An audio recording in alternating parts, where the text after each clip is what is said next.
Moi, je m'appelle Claire, je suis mariée, nous avons 5 enfants. En octobre, je pars en pèlerinage à Assise et c'est au cours de ce pèlerinage que j'entendrai parler du jeûne de 40 jours, alors de façon totalement fortuite, parce que c'était pas prévu et le midi, il y a une personne, je ne sais pourquoi, qui parle simplement qu'elle jeûne le vendredi. Et par la suite, 2 femmes viendront me voir et me parleront du jeûne de 40 jours. Euh, et dans l'après-midi, en fait, on est invité à voilà, en étant sur les pas de François d'Assise, à embrasser le lépreux qui est en nous, c'est-à-dire cette partie de nous qui est, voilà, qui est un peu blessée, qui va pas très bien, qu'on a du mal à accueillir. Et, euh, et c'est là que je perçois en fait combien il est important pour moi de faire ce jeûne. J'en avais entendu parler avec tellement de joie et de simplicité que pour moi c'était une évidence et je sentais que je pouvais, enfin voilà, que le Seigneur m'invitait à cette démarche pour accueillir ma guérison. J'avais juste quelques questions, c'est que je réalisais bien que si je le faisais dans la période, déjà, je me disais, ben, moi, on m'a toujours dit, on jeûne pas le dimanche. Ah bah oui, bah si, mais là, t'offriras au Seigneur, même si t'es invité. Et puis, je me disais, bah tiens, si t'es sur la période qui arrive, j'aurai une opération, comment ça va se passer? Je sais que je vais avoir des formations, comment ça va se passer? Et puis, c'était vraiment cette invitation à être simplement, à continuer mon jeûne et à offrir. Et si on posait pas de questions, bah, très bien. Et puis, si on posait des questions, d'y répondre en toute simplicité. Donc, je demande, en fait, au Seigneur quand il veut que je commence exactement et je pressens que, en fait, c'est pas une date habituelle auquel se fait le jeûne de 40 jours. Mais voilà, comme Marie-Angela est prête à m'accompagner, bah, je me lance. Et c'est vraiment, je suis dans une grande confiance. Simplement, voilà, je savais que je pouvais aller facilement à l'adoration parce qu'on a une église à côté de chez nous où j'ai la clé et que dans le tabernacle, on a la présence réelle avec un ostensoir. Et je savais que je pourrais aller à la messe et donc avoir ces lieux pour me nourrir. Et puis, voilà, je fais pas de préparation spécifique parce que le temps arrive assez vite. Et premier jour de jeûne, bah, je me sens bien. Voilà, j'en ai juste parlé à mon mari qui est OK, qui perçoit les choses, mais bon, sans trop comprendre, mais il me laisse faire. Et puis, très rapidement, au bout de 3 jours de jeûne, il y a un rêve qui m'habite pendant la nuit où je me vois, en fait, je veux me déshabiller pour aller prendre une douche. Et puis là, je vois que j'enlève un blouson, j'enlève un pull, j'enlève un t-shirt. Et puis en fait, ça recommence. J'enlève à nouveau une blouson, un pull, un t-shirt, et ça recommence encore. Et je me dis, mais en fait, comment j'ai pu réussir à mettre autant d'épaisseur? Je continue à les enlever, et puis je vois qu'il y a des personnes qui arrivent, qui passent, qui essayent de m'empêcher d'enlever toutes ces épaisseurs.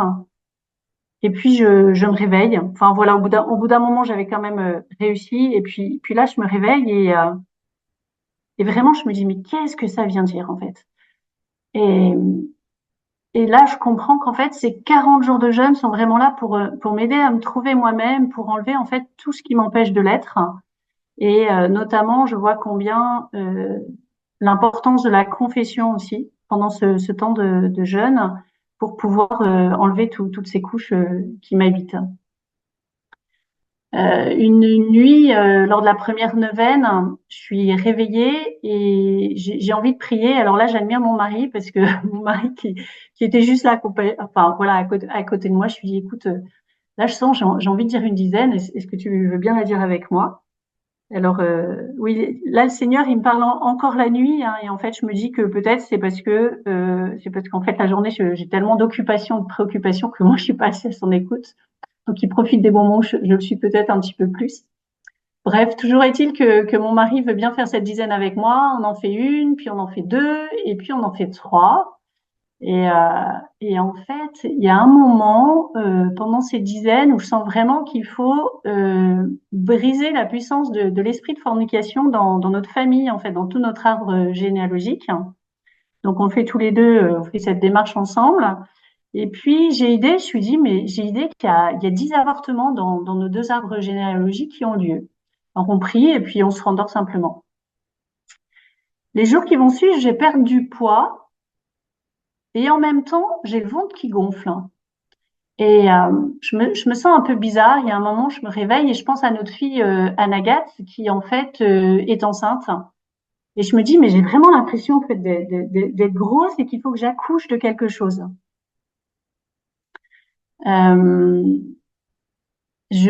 voilà, je suis là avec ces questions-là. Quand une nuit suivante, en fait, je me réveille et puis j'ai envie d'aller adorer. Alors, faut savoir qu'en fait, je vous ai dit que je pouvais aller adorer facilement dans l'église à côté de chez moi, mais cette église, elle est pas chauffée. Donc, on est quand même, quand je fais le jeûne, on est quand même sur la période novembre-décembre. Donc, c'est un petit peu froid dans le nord de la France à ce moment-là. J'y vais pas. Je reste au fond de mon lit. Une deuxième fois, il m'arrive la même chose et même le Seigneur me donne un texte à aller méditer. Pareil, je reste au fond de mon lit, puis ça m'arrive troisième fois. Et le lendemain matin, je me réveille en me disant, mais c'est bizarre parce qu'en fait, c'était quand même des très belles initiatives d'aller à ce temps d'adoration, mais c'est comme si, en fait, ces initiatives, elles avaient avorté. Et du coup, je demande voilà, je me fais accompagner spirituellement pour un peu mieux comprendre ce qui se passe. Et avec ce gros ventre, ces initiatives qui avortent, ces 10 avortements qui ont été cités dans notre arbre généalogique, et puis voilà, Marie-Angela m'aide à comprendre qu'en fait, c'est pour que j'ai la vie à accoucher en fait. D'abord en commençant par la confession, et puis après, elle me dit, mais voilà, il y a une autre façon de donner la vie, c'est aussi de parrainer des enfants qui peuvent être en difficultés diverses. Et puis on sent avec mon mari combien on peut pas porter en fait ça tout seul, c'est trop important pour nos petites épaules, hein, que le Seigneur nous invite à faire cette démarche et là on se dit que ça serait bien de démarrer un 31 de messe. Hein. Voilà, on se demande vers qui se tourner et en fait la réponse elle va se faire très rapidement parce qu'on a un prêtre africain qui était venu dans notre paroisse, qui est retourné dans son pays et donc je pense à lui et notamment parce que quand il est rentré, il a voulu aller voir sa famille dans son village et il n'a pas pu y aller parce que il y a eu, enfin voilà, il y a eu des gros soucis où ils ont dû et faire évacuer les enfants. Et donc en fait, les enfants ont été accueillis par la paroisse et qu'aujourd'hui, bah, ils ont à charge les enfants. Donc on se dit, bah tiens, on pourrait peut-être parrainer des enfants là. Et puis en même temps, en fait, le jour même, ce prêtre va m'envoyer un petit message en demandant des nouvelles. Alors je me dis, bah, petit clin d'œil, j'aime bien les petits clins d'œil du Seigneur. Et du coup, je le rappelle tout de suite et je lui demande de commencer un 31 de messe. Et il va commencer le jour même. Et puis, on parrainera un peu plus tard, enfin voilà, on se renseigne pour parrainer deux enfants de son association, l'association 3A. À l'heure même où il célèbre son 30 ans de messe, en fait, j'ai mon frère qui m'appelle. Il faut savoir que mon frère est en dépression depuis un bon 2 ans, en fait, dépression avérée, même si elle était là depuis plus longtemps. Et il m'appelle et il me dit, je veux me raccrocher à Jésus. Donc merveille. Alors bien sûr, j'ai pas été la seule à prier pour lui. Hein, on a été bien nombreux à prier pour lui, mais moi je vois dans cette concordance du temps en fait que le fruit de la prière de chacun en fait elle agit maintenant et et que le Seigneur il veut nous faire entrer vraiment dans la confiance qu'il s'occupe de lui et que toutes les offrandes que chacun a pu faire ne sont pas vaines. Alors aujourd'hui, mon frère va beaucoup mieux. Il est accueilli dans une maison Saint-Joseph qui l'aide à se restructurer. Car si le Seigneur a donné la guérison de la dépression, maintenant, bah, il y a les habitudes à changer. Il faut intégrer dans le quotidien bah, un mode de vie différent. Le lendemain d'ailleurs du début du 31, avec mon mari, on va prendre un temps d'adoration et on va déposer les enfants qui ont été avortés. Et puis, le Seigneur nous met à cœur que parmi ces 10 enfants aussi, ça concerne les embryons qui ont été issus de PMA et qui ont été détruits. Donc, on va les confier au Seigneur, on va leur donner un prénom, on va les baptiser. Et le lendemain, je me réveille, mon ventre est, euh, mon ventre est dégonflé. Voilà, je sens encore quelques petites douleurs dans le ventre. Je lui dirais d'ailleurs en rigolant, j'ai l'impression que c'est les petites douleurs là de post-accouchement, mais ça va déjà beaucoup mieux. Je vais entrer dans la deuxième neuvaine parce que voilà, les 40 jours de jeûne sont accompagnés de 4 neuvaines à Marie qui défait les nœuds. Alors je me dis, la première était tellement forte que waouh, qu'est-ce qui va se passer cette fois-ci? Du coup, je reviens à mon sujet de départ que je confie, c'était la guérison de la relation de moi à moi, quoi. Accueillir moi dans toute ma part féminine, masculine et dans l'être que je suis créée par Dieu. Pendant cette deuxième neuvaine, je perds du poids, mon aspect corporel change. Bon, je suis déjà pas bien grosse à la base, mais là, je me trouve quand même un peu maigre. Alors, quand je pars à une formation où la chambre dans laquelle je suis est pleine de glace et que je me vois comme ça devant la glace, je commence à me juger. Et ça me permet de repenser à toutes les fois où j'ai pu juger des personnes en fait par leur aspect physique hein, ou d'autres façons. Et au cours de ce jeûne aussi, je vais plusieurs fois m'exaspérer en fait de ma propre attitude que je vais juger. Je vais juger que je prie pas assez bien, je vais juger que, enfin voilà, que forcément avec un peu cet esprit de perfection qui existe dans notre famille, bah, je fais pas les choses assez bien. Le Seigneur va me libérer cet esprit de jugement de moi-même et des autres. Il va me libérer de l'esprit de comparaison. Et ça va vraiment me permettre aussi d'avancer dans un chemin de guérison de toutes les critiques que j'ai pu recevoir et que je peux donner au Seigneur et apaiser. Je perds du poids, mais je suis assez étonnée parce que j'ai une belle énergie. J'ai j'ai pas envie de manger. Dès le premier jour, le pain m'a vraiment suffi. Voilà. Et puis les sacramentaux. J'ai du plaisir à cuisiner pour mon mari et pour ceux qui passent à la maison. Je m'amuse même à faire des nouvelles recettes. Je me réjouis de les voir déguster et tout ça pour moi ça pèse pas. Au contraire, ça me donne une vraie source de joie. Euh, comment?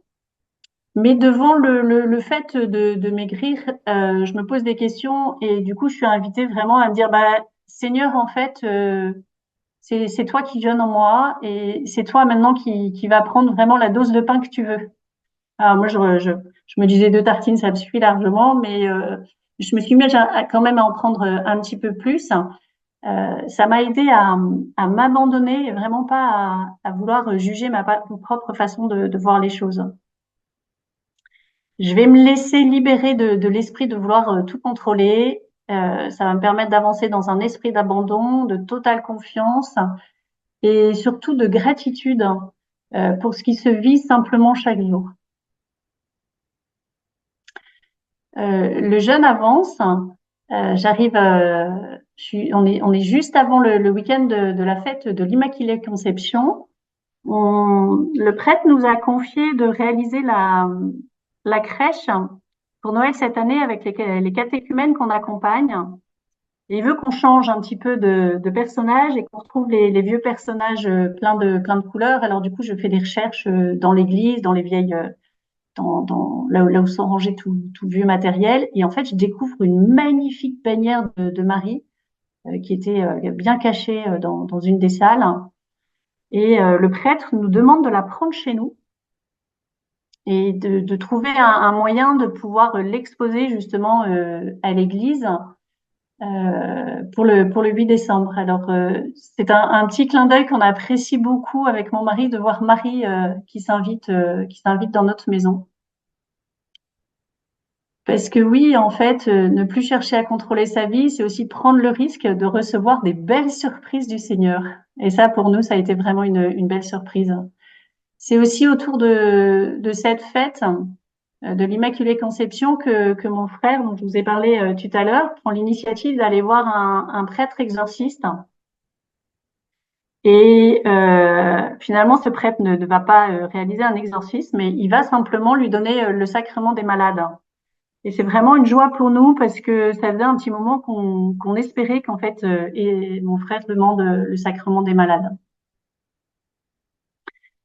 Alors toujours autour de cette fête, donc cette année, enfin en 2024, le 8 décembre étant un dimanche, la fête de l'Immaculée Conception est célébrée le 9 décembre. Et en fait, le 9 décembre, c'est le jour où je suis opérée. Alors une petite opération pour un hallux valgus.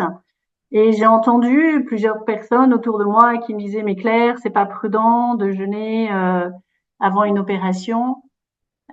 Et puis finalement, comme j'avais été bien conseillée en me disant, mais Claire, fais confiance. Si le Seigneur permet que ça se passe là, bah, c'est que c'est le bon moment.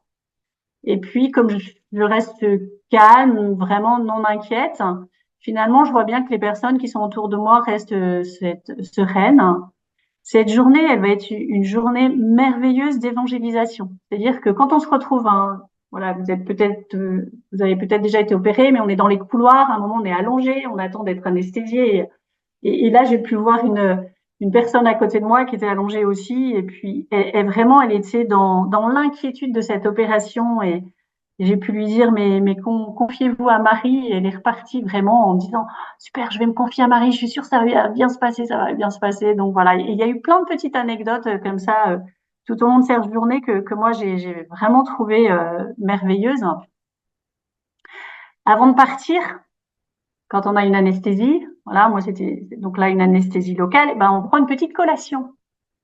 Et là, bug, parce que ben forcément pour moi la collation c'était de l'eau chaude à la rigueur, du pain et point. Mais à l'hôpital, pas de pain. Et il y avait uniquement du pain brioché.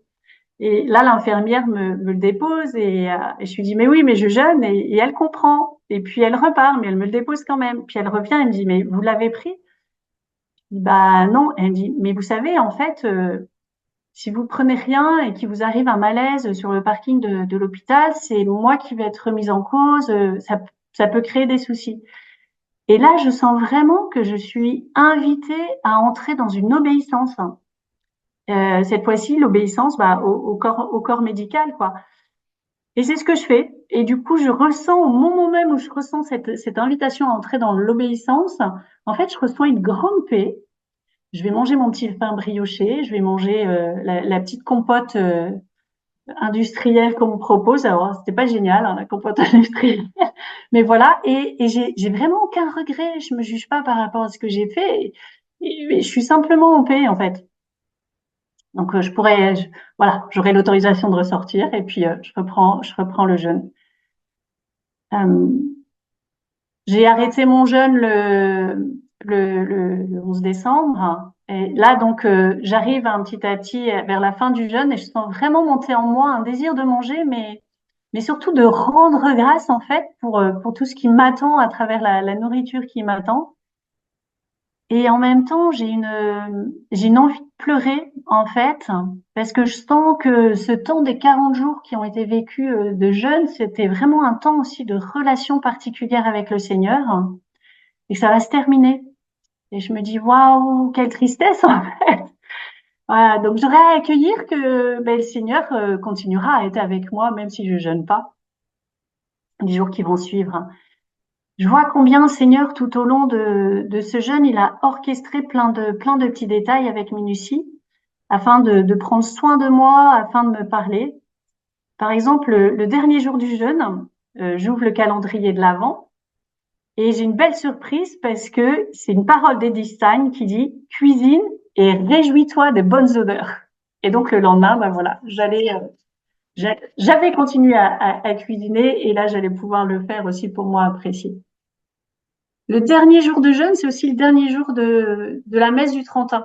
Pourtant, on n'avait rien calculé puisqu'on l'a vraiment demandé de façon providentielle et ça s'est vécu en même temps. Donc pour moi, je le vis comme un autre petit clin d'œil. Un autre que je vivrai aussi, c'est qu'en fait, je recommence à manger le 12 décembre. Il faut savoir que le 12 décembre, c'est le jour de la fête de Notre-Dame de Guadeloupe, que j'affectionne particulièrement depuis que en 2007, j'ai vu enfin, c'était pas en 2007, mais en 2007, il y a eu un miracle avec sur la tilma de Notre-Dame de Guadeloupe qui laisse apparaître l'embryon en fait dans le ventre de Marie par des faisceaux lumineux.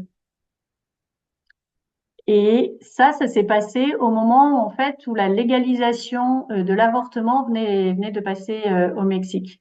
Et ce miracle-là, il m'a beaucoup touchée parce que voilà, j'étais ayant une éducation chrétienne, je veux dire, il y avait plein de visages de Jésus que je connaissais. Voilà, Jésus qui enseigne, Jésus qui est bébé dans la crèche, Jésus. Mais là, le Jésus embryon, c'était la première fois que je réalisais que voilà, qu'il avait été embryon et pour moi enfin ça m'avait beaucoup marqué. Donc c'est pour ça que j'aime beaucoup Notre-Dame de Guadeloupe et voilà, je me suis remise à manger ce jour-là.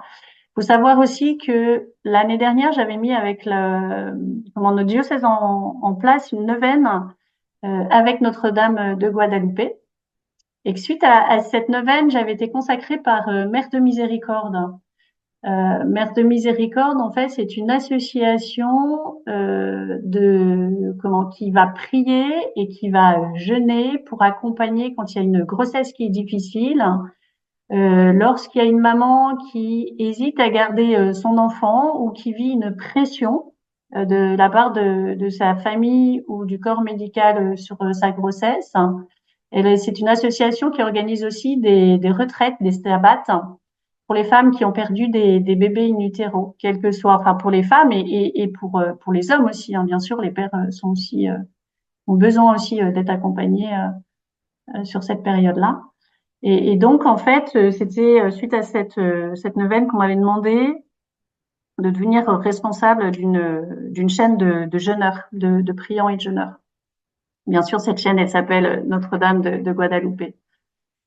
Euh, Et puis, c'est voilà, quand on relit les choses, qu'on voit que le jeûne c'est fini là. Le premier fruit du jeûne, ça avait été de confier les 10 enfants avortés de nos 2 arbres généalogiques. Donc, on voit la logique du Seigneur. Moi, je trouve que le Seigneur est vraiment bon. En tout cas, pour moi, il n'arrête pas de me parler avec beaucoup d'humour. Il est attentif aux détails avec lesquels il me parle. Alors parfois ça coince, hein, ça frotte un peu, mais je me dis c'est plutôt parce que quand ça frotte, c'est que c'est moi qui refuse de l'écouter. Je vois bien que depuis ce jeûne, il y a des fruits en fait qui continuent à éclore, hein, parce que quand on a rejeté l'esprit de fornication de notre arbre généalogique, les guérisons qui peuvent suivre sont aussi derrière, par exemple la guérison de la pornographie ou d'autres esprits en fait qui sont dans ce sens-là.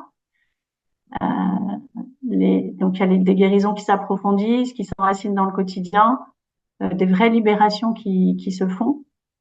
Il y a si quelque chose dont j'ai pas parlé avant de démarrer le jeûne, c'est vrai que pour moi j'ai eu une étape un petit peu délicate où j'ai senti qu'il y avait un vrai combat. Il a vraiment fallu que je tienne le cap en me disant j'ai décidé de le faire et je me lance et j'ai senti qu'il y avait des barrières. Alors j'aime pas du tout être attentif à ça, mais malgré tout, voilà, déjà là, j'étais invitée à me dire, une fois que tu as pris une décision, Claire, surtout n'arrête pas, quoi. Cette décision, elle est prise avec Dieu et continue là, quoi. Moi, je voudrais remercier pour tous les soutiens spirituels et humains que j'ai pu avoir durant ces 40 jours. Euh, voilà, notamment aussi celui de mon mari, celui des enfants aussi, j'ai été étonnée de voir que, en fait, je leur disais pas, mais à un moment, ils ont bien perçu qu'il y avait quelque chose qui se vivait. Nos enfants vivent plus chez nous au quotidien, hein, puisqu'ils sont grands maintenant. Mais quand ils venaient, voilà, ils ont bien vu que je mangeais pas avec eux. Et ils ont été assez paisibles. Et voilà, je sais pas encore aujourd'hui exactement comment ça les a touchés, mais je sais qu'ils vivent des fruits, en tout cas, de tout ça. Je remercie les prêtres qui m'ont accompagnée. Voilà, les enfants qui n'ont pas été jugeants. J'ai envie de dire merci aussi à tout mon arbre généalogique qui a fait de moi ce que je suis aujourd'hui. Et puis j'ai envie de dire merci simplement au Seigneur pour la vie, d'avoir pensé à me créer et à mes parents de m'avoir accueilli et de m'avoir éduqué dans la foi chrétienne et éduqué simplement, avec beaucoup de joie aussi. Merci.